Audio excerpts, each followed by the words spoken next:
My name is Brie LaSalle. I am the benefits manager for Privia Medical Group and administer the 401k.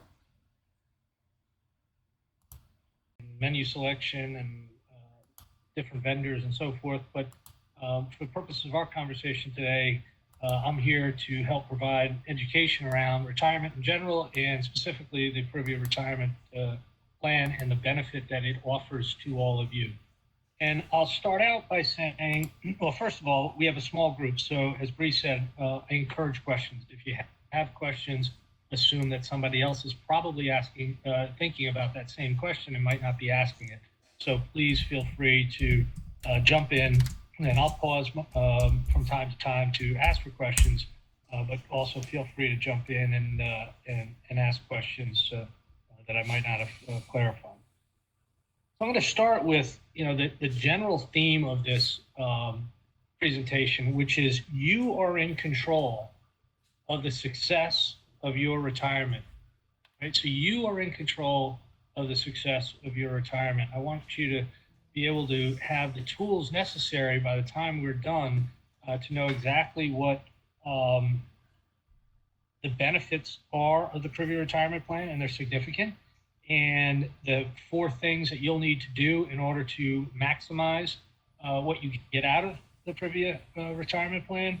And at the end of the day, hopefully you'll feel comfort in the knowledge that you might have started out thinking about retirement going, I really don't know, much about what I'm going to be doing here to get to a successful retirement. But by the time we wrap this conversation up, hopefully you'll have a game plan and feel comfortable and confident that you can execute and that you are in control of the success of your retirement. So let's start with the very basics. So what is a 401k plan? So a 401k plan is a little bit different than an IRA or another account you might set up for retirement. A 401k plan is an employer-sponsored retirement plan. What that means is Privia has set this plan up for you within the guidelines of the ERISA laws for you to be able to take tax advantages by using the plan. We'll talk about the different ways you can contribute into the plan on a pre-tax or on an after-tax basis and how that money grows and so forth. But at this stage in the conversation, it's important to know that you have significant tax advantages by using the 401k plan. It's also very convenient. Deductions are taken out of your payroll automatically for you. And finally, there's potential for compounded growth. And the last slide that I'm going to go over with you today is going to really highlight that the power of compound growth. And it's a really important element as you think through how you're going to be able to save enough money in order to be able to retire in the lifestyle in which you'd like to. All right, so why do we need a 401k plan?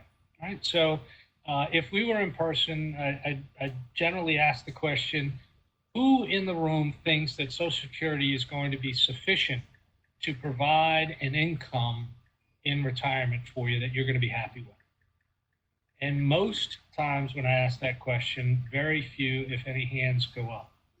So if that's the case, and we can't necessarily rely on Social Security being the sole source of our retirement income, then where else is that income going to come from? Are you going to have a side job in the gig economy? Are you going to, do you have other sources of income that would come in retirement? Or are you going to rely on something like the 401k plan to provide a bucket of money, a pool of money that you can draw an income off of that will supplement any Social Security or other income sources you have in retirement to provide you with sufficient amount of income so that you can live a successful retirement. So there is going to be, in all likelihood, a fairly lengthy period that you'll be retired. And so we want to make sure that that money is there, not just for the early years of retirement, but that money can be there to fund a long and happy and successful retirement for you. So we're going to talk about how you can get there right now. So the Privia retirement plan offers you some significant benefits, right? So there are 3 ways money can go into the Privia retirement plan. 2 come from the care center, and 1 is an option for you to contribute on your own. So let's talk about those. The first way money can go into the Privia retirement plan is through what is called as a non-elective safe harbor contribution. And that contribution is 3%. That does not come out of your income. It's on top of your income. So 3% of your income will be contributed into the plan on your behalf by the care center. So think about that as an additional amount of income that you're receiving, and it's going into the retirement plan for you each year. The mechanics of that, some care centers will put that 3% non-elective safe harbor contribution in on a paycheck by paycheck basis. Other care centers will fund that at the end of the year. So if they were going to fund 2023, which will be the first year you'll be in this plan, they might make that contribution in early 2024.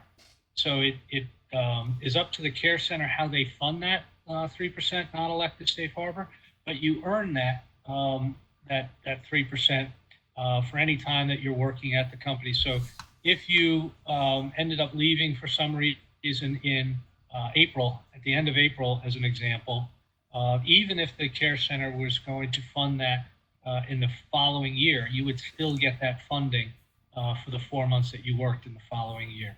Okay, so that's the first way money goes into the Privia retirement plan for you. 3% non-elective safe harbor contribution.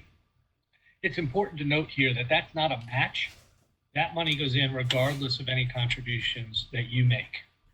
The second way that money goes into the Privia retirement plan is through what is called a profit sharing contribution.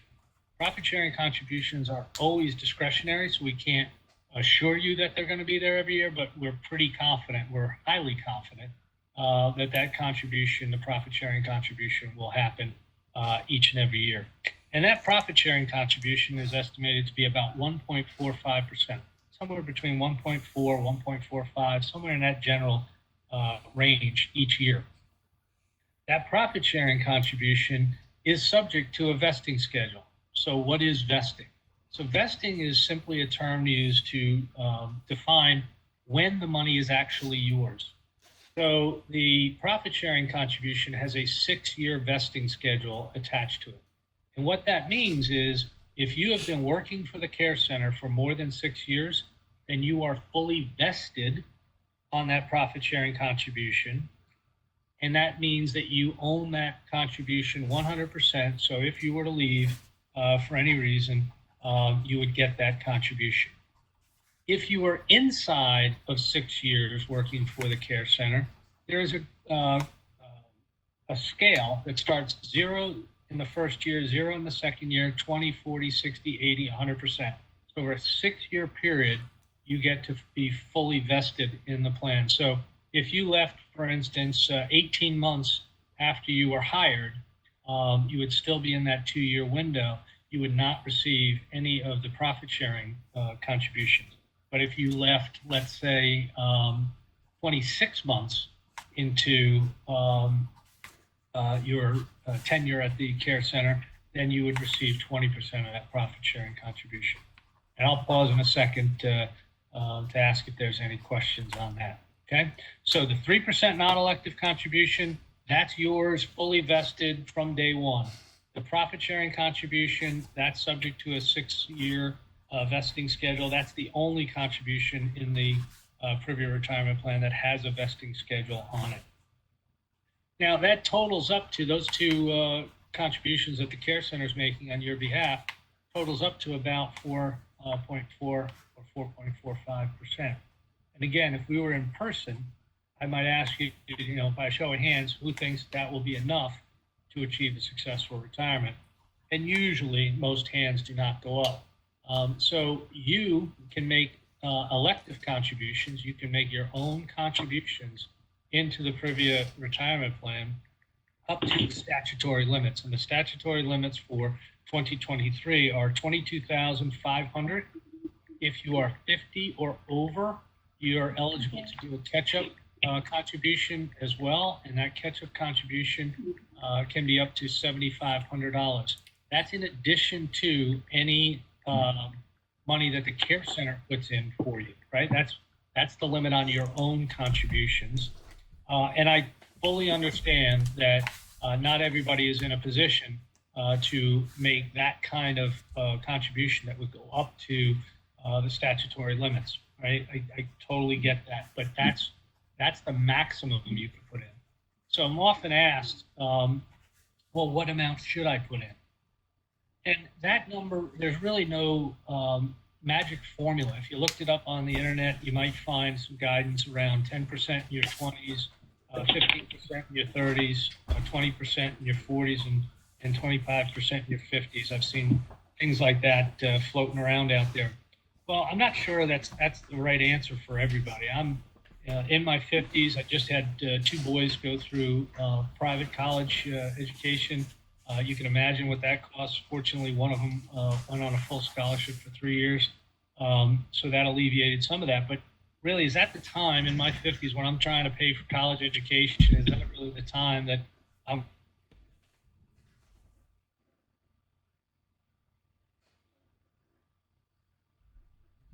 my retirement benefits at 25%? Probably not. About, as I said earlier, the power of compounding. The earlier you can start, as long as you can still pay your bills and do the things that are necessary to meet your financial obligations and achieve the things that are important to you.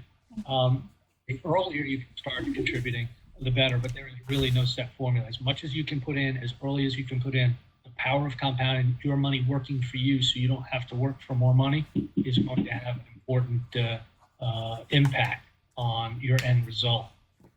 I'm also going to talk a little bit, actually, why don't I pause there? I've covered a whole lot of stuff and I've done it relatively quickly. Let me pause there and see if there's any questions. Hey, Rick, I have a question. Yes, sir. From an employer standpoint, when we're donating or contributing the profit sharing part per paycheck, or however you guys want to march it out, and an employee leaves within 2 years and they have 0% of that vested, where does that money go that's being contributed? That's a great question. Thank you for asking it. It stays, so the Privia, the Privia plan, each care center just sees their own care center, right? So when you log on, you see the assets for, as an administrator, you see the assets for the whole plan at first on the landing page, but then you only see what goes on in your care center. So each care center is siloed. So any contributions that have been made and defaulted back to the plan because the participant left and wasn't vested, that stays in an account for that care center and can be used to fund other profit sharing contributions down the road. Oh, okay. Thank you. You're welcome. I just wanted to ask, maybe it will sound silly. This profit sharing part, could you kindly elaborate a little better? I mean, more. I mean, the point is, one, whether it is compulsory for the employer to pay for all the staff, even though the staff is living in 9 months or 18 months or 20 months or something, even for the day one of the hiring, the employer has to pay, or have to wait till the staff. Could you say that one more time? I mean, whether the employer, whether the employer is obliged to pay the profit sharing plan of 1.4% for the employee from the employee's date of joining, or have to wait for 3 years to pay anything in favor of the employee. So let me start. Let me take a step back. Yeah. From an employer perspective, the employee gets the payment. The clock starts when they become eligible for the profit sharing, and that, I believe, on this plan, and correct me if I'm wrong, Bree, but I believe it's the month after their 3rd month employed with the care center. Okay. So and when the care center is eligible for the plan. So in other words, if the plan starts in January of 2023 for your care center, and you hire somebody in, let's say, February of 2023, Right. they would be eligible 3 months plus the next pay period. 3 months or 3 after years? they- Sorry, 3 years or 3 months? 3 months, 3 months, okay. right? Mm-hmm. I believe it's a 3-month eligibility, Yeah. correct, Marie? Right. Yeah, it starts the first. So what will happen is we'll ask you in 2024. We'll ask you for anybody who was hired mid-year. So that's anybody or anybody who is eligible mid-year. Mm-hmm. We'll ask for their compensation for the first of the month following 90 days of service. So if you hire somebody, as Rick said, in February, they'll reach their 90 days in May. So we'll ask for their compensation from June 1st through December 31st. Okay. And both the safe harbor and the profit sharing are calculated on the compensation from June until December 31st. So you're not paying them for the first 3 months, Anything. at least for the profit sharing, but yes. No, first 3 months you are not paying anything or not paying profit sharing only? Anything, nothing. Profit sharing and safe harbor both Both, yeah. require 90 days of service and start first of the month following 90 days. Right. But But your employees, yeah. they can start making deferrals immediately upon hire. Mhm. Yeah. But as Rick said, that if somebody leaves the job within 3 years, the vesting has not started. So that employee, when he leaves, he will not get anything out of the profit sharing. Am I correct? It's 2 years. So prior to 2 years, it's 0% vested. And then once they finish 2 full years of service, it's 20% vested. And then each year following until their 6th year of service is an additional 20%. So if you have somebody who you know has been working for you for 3 years now, and then they leave, they leave in 2023 after 3 years of service. They're going to be 40% vested in the profit sharing.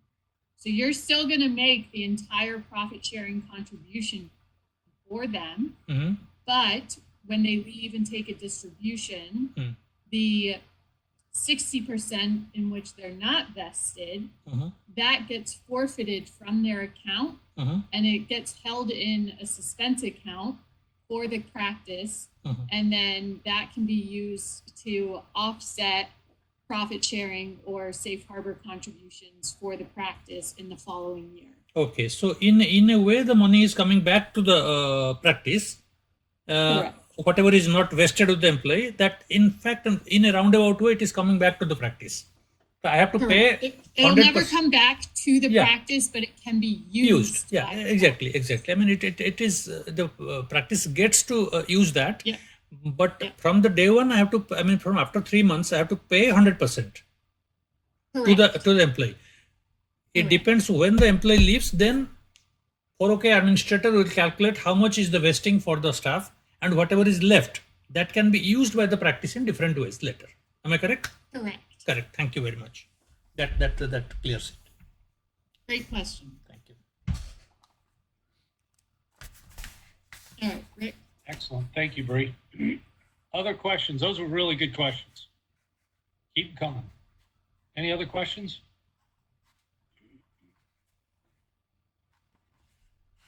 Okay. If there are no questions, let me go over what the difference between the Roth option and the traditional option for contributions are. And then we'll move on to Empower as the record keeper and cover a few more things. So you have two ways to contribute your own contributions into the plan, right? So the traditional form is on a pre-tax basis. The money grows tax deferred in your account for as long as it's there. And then presumably in retirement, when you start taking an income from the retirement account, that money is taxed as ordinary income. Okay, that's the traditional form of contributions into a 401k. It is also the manner in which employer contributions are made. So the 3% non-elective safe harbor and the profit sharing contribution are both considered traditional. They go in on a pre-tax basis, they grow tax deferred, and they come out taxed as ordinary income. The Roth option is a way that you can put money into the plan on a after-tax basis. You pay the tax up front.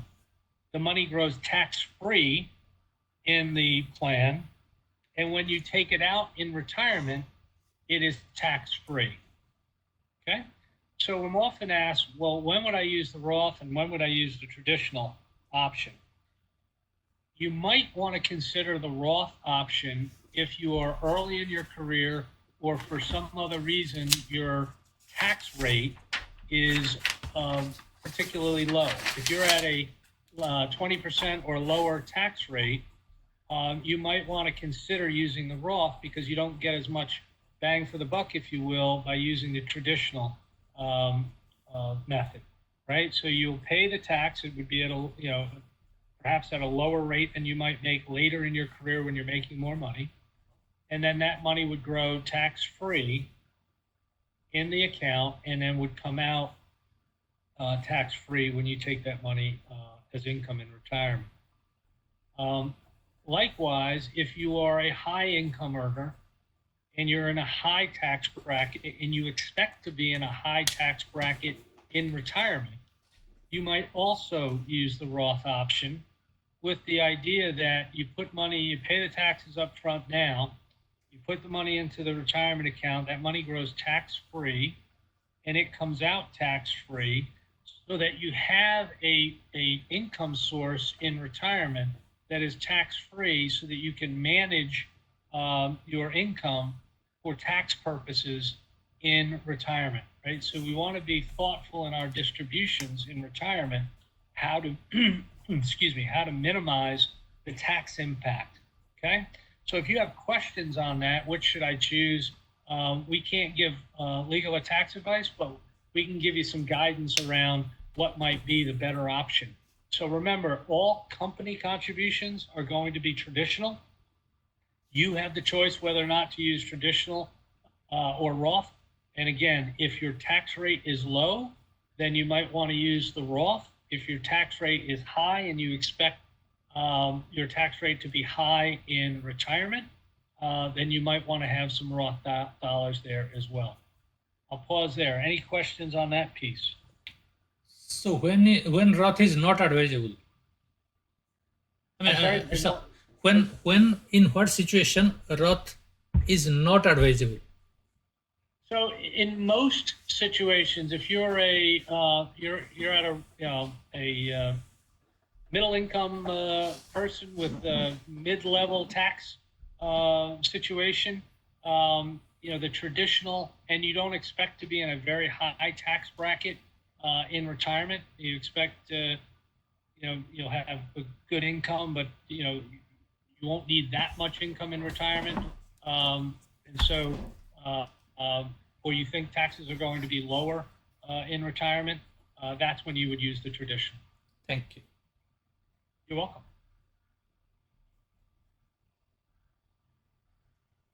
Any other questions? So if I'm hearing this on your end of the presentation, I'd be wondering, well, who's keeping track of all this? And that's Empower. Empower is the record keeper for the Privia retirement plan.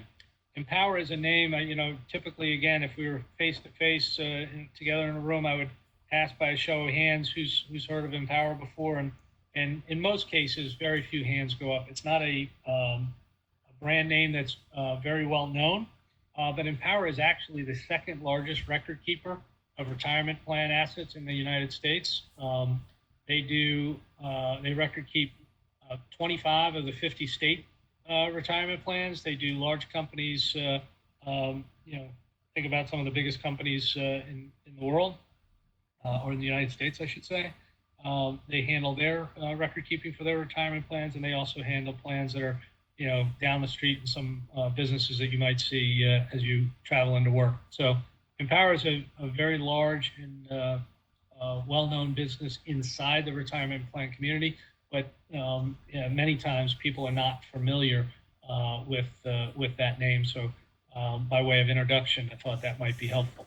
So Bree's going to give you a demo on the Empower website of how to actually get onto the website and some of the key features. So I'm going to shut down my sharing and let Bree share her screen. Thank All you. right. Sure. Can you see my screen? Yes. Okay.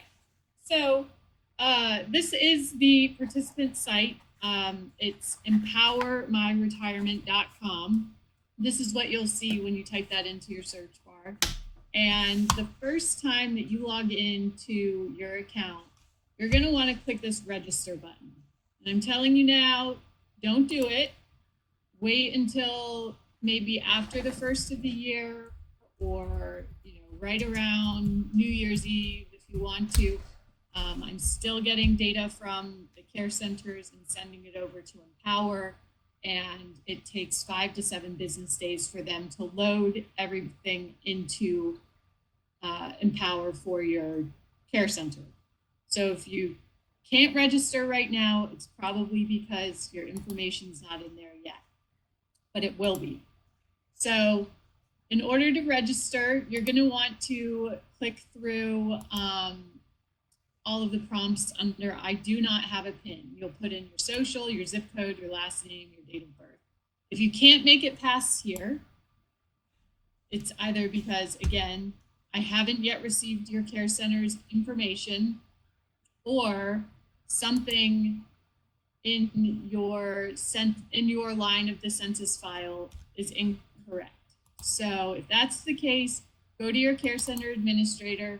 They know how to look up your account in Empower, and we can determine, at that point, you can determine what the error is, if there is one, and it can be addressed.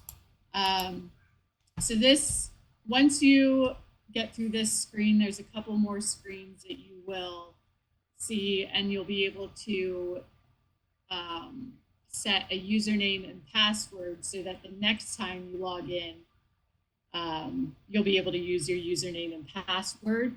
Your email address and phone number have been provided, so Empower requires a second form of authentication.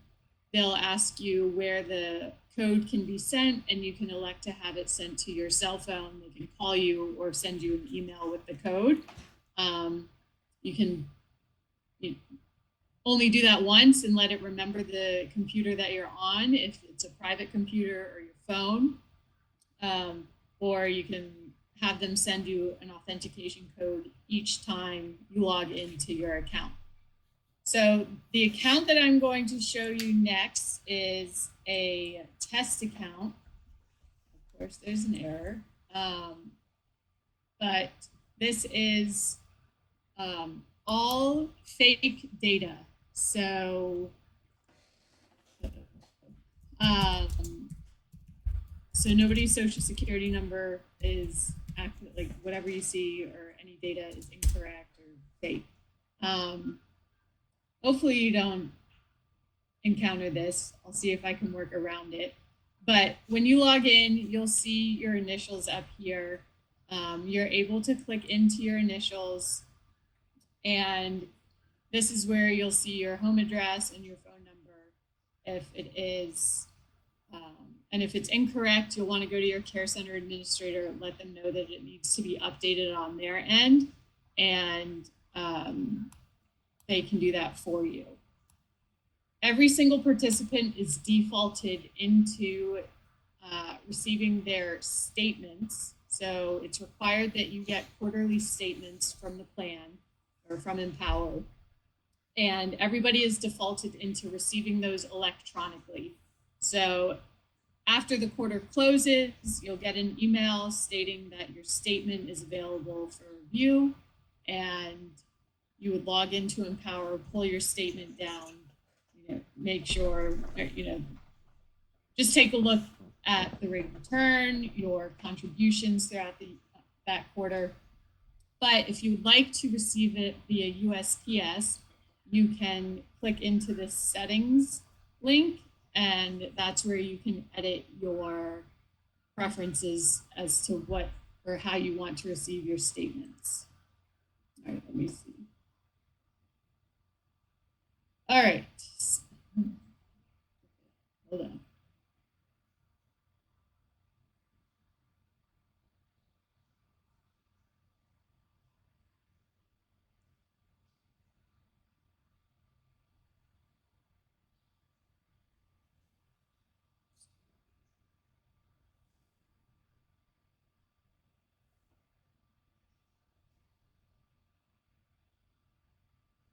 Bear with me.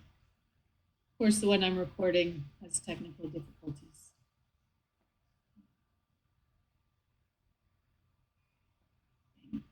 Okay. Let me see if I can get into a different. I'm trying to get in myself. There you go. Are you able to get in or no? I was just looking to see which name came first, David or John. So. John David is the one that I used previously, I think. Looks like you're in. Maybe. Okay. I'm right behind you too.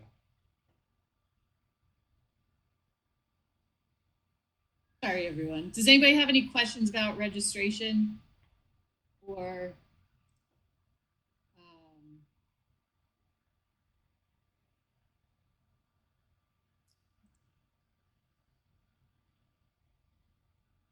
so this is actually a screen that you would probably see if deferral record keeping is turned on for your care center. That means that the form, so all care centers are initially set up to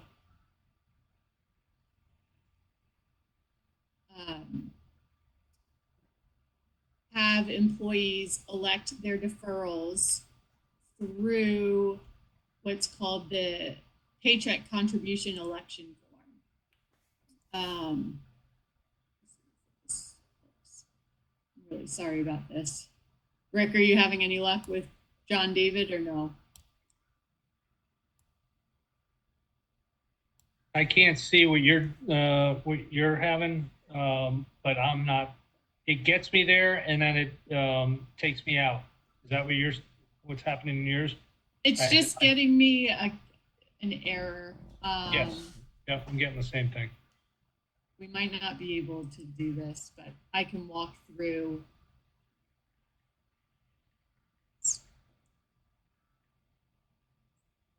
Everybody dizzy. There are two forms that you will want to provide to your employer or your care center administrator, whoever handles payroll for you. One is the paycheck contribution election form. That's also called a deferral form.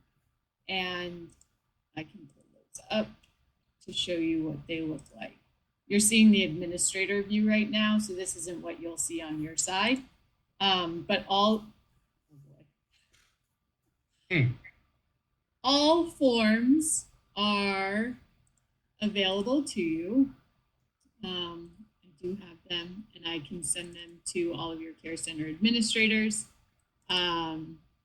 Here is the check contribution election form. So this form is what you will fill out in order to, I recommend that you fill this out in order to indicate that you want to make deferrals or you don't want to make deferrals. You would fill out all sections A, B, and C. And if you don't want to make deferrals, I would just put in the 0 here, sign and date it, and then that way for audit purposes, your care center has a record of you saying, I don't want to make deferrals at this point in time. And then if there is a point in time that you do want to start making deferrals, you would fill out another one, give this to your care center administrator, whoever handles payroll, so that your payroll can be updated and your deferrals can come out of your pay. Here you can do Roth or before tax, as Rick mentioned. And then the other form that is required is this beneficiary designation form.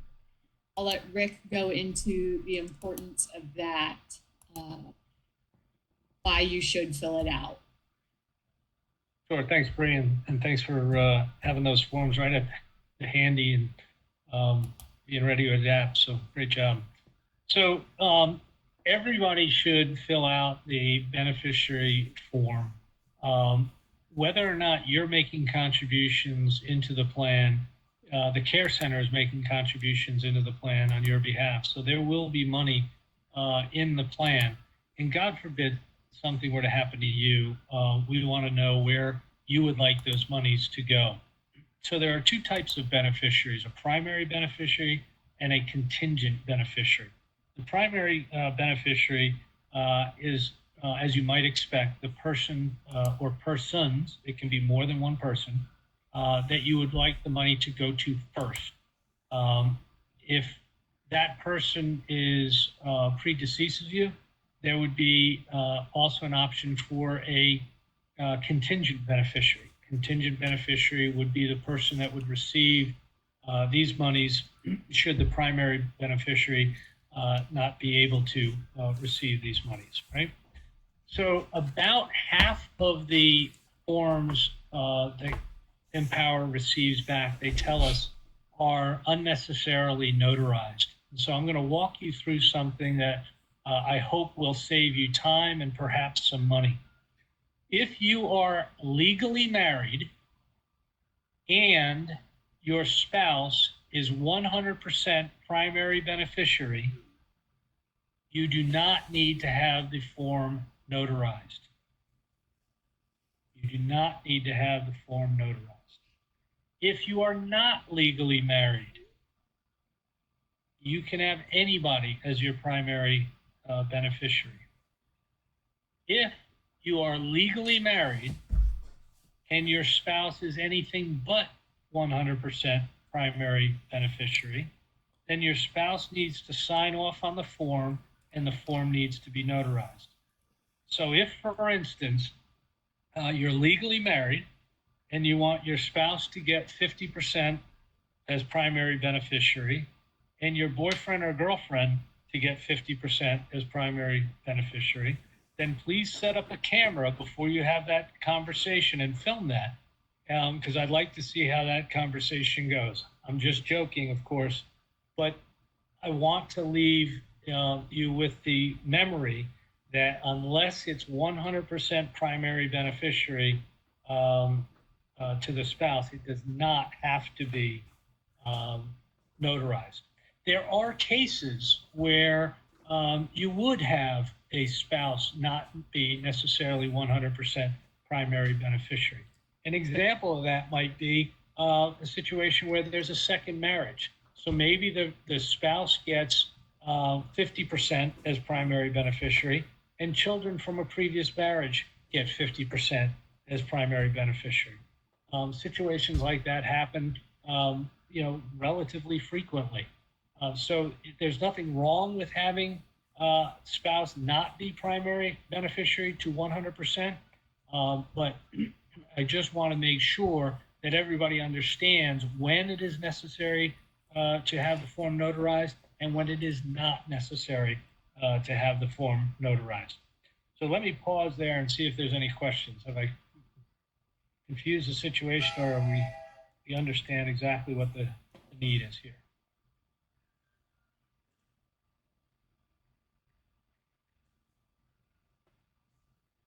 Okay, so once again, and the only reason I'm going over this so many times is I really don't want anybody to unnecessarily spend any extra time or expense having a form notarized that doesn't have to be. If you are legally married and your spouse is 100% primary beneficiary, you do not have to have the form notarized. If you are not legally married, you do not have to have the form notarized. Only if you are legally married and your spouse is not 100% primary beneficiary, you have to have your spouse sign the form and have it notarized. Bree normally mentions, I'll take the opportunity to just mention that you do need to fill out the relationship on your beneficiaries. So if it's a child, if it's a spouse, or what have you, if you send the form back to Empower and that information is not provided, they're going to send it back to you, and it's just going to delay putting that form into existence, right? And being able to be used. Also, the percentages, if you're going to give a certain percent to, let's say, 3 people, you're going to have to pick a favorite. So 33, 33, and then somebody would have to get the extra basis points. So 34% to somebody if you're going to do a third to 3 children as an example.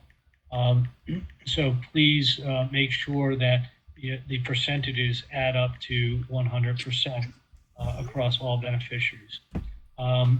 You don't have to wait to get Social Security number information for the beneficiaries. It's helpful. It's very helpful, but it's not mandatory that that's in there. It just helps clarify if there's tracking down people.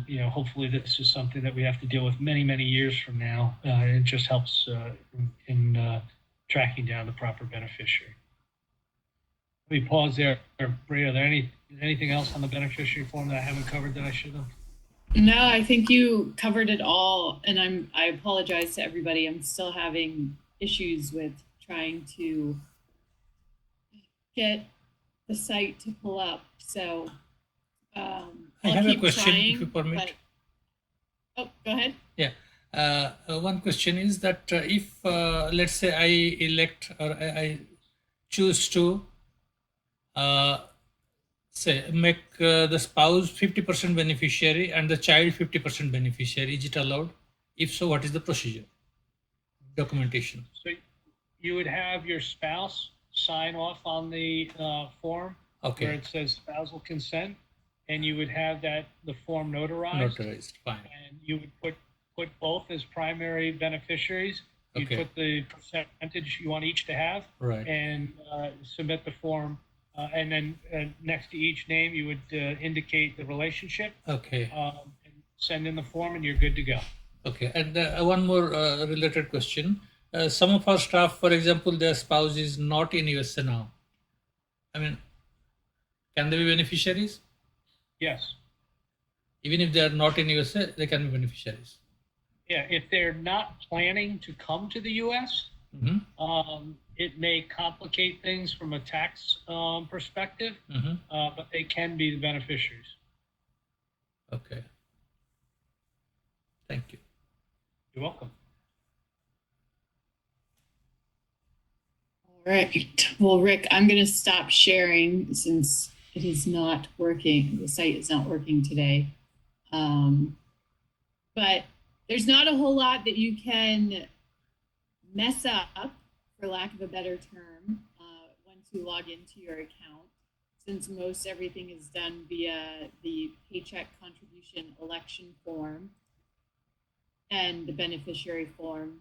But Rick is going to get into some options on how to choose your investment options. And I'll see if I can, do you want me to pull up the investment menu or the models or anything like that? No, I'll talk through them. Okay. Brie, I think that would be fine. Okay. Again, awesome job adapting to a difficult situation. I'll just put up, you can do a internet search for Empower, or you can use the empowermyretirement.com. If you can remember that, empowermyretirement.com, to get to the screen that Bree was showing you where you register. And then there's a number on that website if you need help. It's right on the center of the screen here. It's 800-338-4015. And you'll want to let Empower know that you are calling from regarding the Privia retirement plan, oftentimes people will use their care center name, which hopefully Empower would be able to figure that out at some point. But it would be much smoother and easier if you remember just to use the Privia retirement plan. That would make things easier and expedite your service level. So as Bree said, we're going to transition to talk about the investment side. So the money goes in. Remember, we talked about several things now, and I said at the beginning of our conversation today, I'm going to ask you to do 4 things, right? So the first thing is to log on to the Empower website and get your username and password so that you have access to the website and you can do a variety of different things. The second thing we asked you to do is select your investment amount, your deferral amount. How much do you want to go into the plan on a paycheck by paycheck basis? And that can be either in a dollar amount or in a percentage of your income, right? The third thing we talked about, we're asking you to do is fill out the beneficiary form. And the fourth thing is to select your investments. And when we start talking about the investment side, this is oftentimes where people perhaps get overwhelmed or their eyes glaze over. You're really good at what you do in healthcare, whether you're a provider or you're on the administrative side. You know that business well. Investments might be something that you don't know as well and therefore might be a little intimidated by or maybe not comfortable with. So we're going to make that as easy as possible for you so it doesn't become a situation where it's paralysis from analysis. So myself and my team are here to help you with this process. I'm going to provide you with my email and phone number at the end of the presentation. Please do not hesitate to reach out and ask us questions around this process. I wouldn't know how to do the stuff that you do in the medical field. I would call on you to help me with my health and so forth. So please, it doesn't cost you anything to call on us for help. So there are 2 ways, essentially, you can more or less set it and forget it on your investment decision making. The first is target date. The second is custom model. Target date funds, I'm going to go over first. That may be a term that you're familiar with from previous retirement plans. A target date fund is one fund. It usually has a year at the end of it. So in the case of the Privia retirement plan, you would see the American funds target date 2020 or target date 2022. I'm sorry, 2025 or 2030. Those numbers at the end of the target date fund represent the year closest to which you anticipate retiring. So if you're going to retire in 10 years, you might choose the 2030 target date fund, or now that we're going into 2023, maybe you would choose the 2035 target date fund. So those target date funds are designed to have a higher rate of return the farther you are out from retirement, and for that investment performance to stabilize and the fluctuation on that fund to reduce as you get closer to retirement. So the target date fund actually has a bunch of sub-funds within it that are managed by the fund company in such a way that it reduces risk, and commensurate with that, the return will go down as you get closer to retirement. So it's a way to maximize your return as you're many years out from retirement, and then provide some stability and predictability as you get closer to retirement. So that's one way you can somewhat set it and forget it. The second way is the use of the target date funds. Is the use of the custom models. The custom models are risk-based funds. So the models are conservative, moderately conservative, moderate, moderately aggressive, and aggressive. There are 5 different risk models in the custom model suite.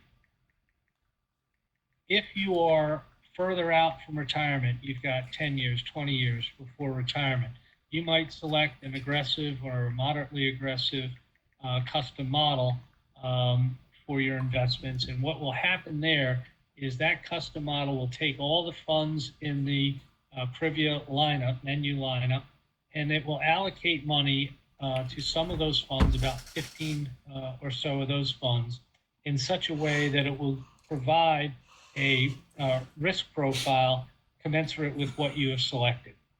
So the more aggressive models would have more stock exposure. The more conservative models would have more fixed income exposure. And that's all done for you, but that risk stays constant. Whatever risk you've chosen, conservative to aggressive, will remain consistent throughout the life of those models. It will not change as you get closer to retirement, as an example. So that's the difference between the target date funds and the custom models. The target date funds will reduce the amount of volatility and risk as you get closer to retirement. The custom models will remain constant throughout the life of that model. If you don't choose any investments, the default option for the Privia retirement plan is the custom model moderate risk, right? So if you don't go in and make an affirmative selection on your investments, you will be defaulted into the custom model moderate risk. So sometimes we get calls from a participant, or if you're a care center administrator or lead physician, whatever, you might have some employees ask you, hey, I didn't make any investment selection, and yet I've got these 15 or so funds in my account. What gives? Well, that's the custom model default option. And that way the money is not sitting in your account, not earning any return. So let me pause there and see if there's any questions on those two. Again, I'll in air quotes call it set it and forget it. You should never forget your investment options. You should always review them on a regular basis. I would say at least quarterly, but those are ways that you can kind of put things on autopilot and have a lot of the management process done for you. So let me pause there. Are there questions?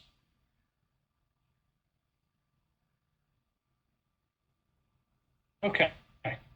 There are two other ways that you can invest in the Privia plan. You can create your own portfolio. We've got roughly 30 different investment options. All the major asset classes are covered. So if you have the expertise to be able to do that, you can go in and build your own portfolio of funds with the menu that is in the Privia retirement plan. The fourth way is a self-directed brokerage option. The self-directed brokerage option would allow you within the Privia plan to have a separate account where you can buy stocks, bonds, ETFs, other mutual funds that aren't in the menu, variety of different investment options. Think about that like a discount brokerage option, and you can go and buy Apple stock and some ETFs or some treasury securities, whatever you want to do in that self-directed brokerage option. So that gives you, the maximum flexibility in your investment selection process. We pause there. Any questions? Okay, I know we're running a little bit over, so let me just cover the power of compounding. And if I leave you with one thing that's really powerful and really important, it's this concept of compound interest. So in this hypothetical I have on the screen, you've got three different participants, Sue, Tom, and Bob. Sue is a early saver. She starts with $100 a month and saves that same $100.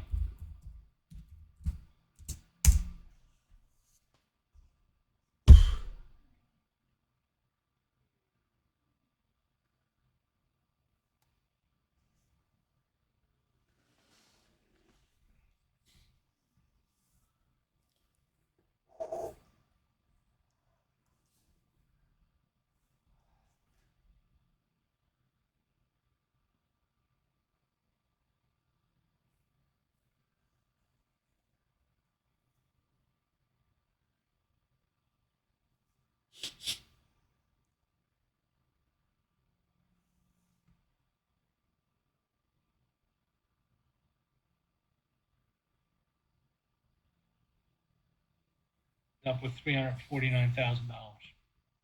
Tom, by waiting 20 years, still put in the same 48,000, but he waited 20 years to start. He ends up with a balance that still isn't bad. It's 117,000, almost 118,000, but it's far less than what Sue earned by starting earlier. And then Bob, our friend that was having fun for 30 years and then just realized he better get caught up, he put away his $400. Again, put away a total of $48,000 for 10 years. His balance ends up being 73,000. So the power of this slide really illustrates that compounding has a very important role in your money working for you, so you don't have to work as hard for your money. I use an example when I don't have the slide available that's easy to communicate, and I'll share it with you before I turn it back over to Bree, because you might want to share it with your kids or somebody else. If you put away $1 and you earn 7.2% compounded over 10 years, you'll have $2. $1 would turn into $2 at a 7.2% compounded rate of return. That's pretty good. But if you had the same set of circumstances take place over the next 10 years, right, those $2 would turn into $4. So after a 20-year period, you put in $1, you now have $4, right? That's $3 that you didn't have to earn. That's $3 that was earned by your money, right? That's really powerful. That will help you achieve your goals in retirement. And remember, I started this off by saying you are in control of your retirement. So then that begs the question, is it too late to start? It's never too late to start. So somebody that may be 65 years old today say, well, geez, I've kind of missed the boat. Not necessarily. If you put away that $1 at 65 years old, your life expectancy is another 20 years, right? So by the time you're 85, that $1 at 7.2% compounded rate of return has turned into $4. So it's never too late to start. It's always better to start early, but it's never too late to start. That's my message. And with that, I'm going to wrap this up. We missed our time on target by about 5 minutes to wrap this up. I hope that didn't inconvenience anybody. But my contact information is up there, rick.nelson@ml.com. If you'd like to have a conversation about the investment process or anything around retirement, more than happy to have that conversation. It doesn't cost you anything to do that. My phone number is up there as well. It's usually easier to just email me, and we can set up a time that's mutually convenient to chat and take care of things that way. So with that, I'll turn it back over to Bree. All right. Thanks, Rick. And again, I apologize for the technical difficulties. There is one more, I think. There's one more Phase 3 employee education webinar after the new year. So hopefully Empower has its act together so that we can do the demo. But that is going to be on Thursday, January 5th at 12:30 Eastern. Hope you all have a good afternoon, and thank you for taking your lunch break to learn a little bit about the 401k, and let us know if you have any questions. Thank you all. Thank you.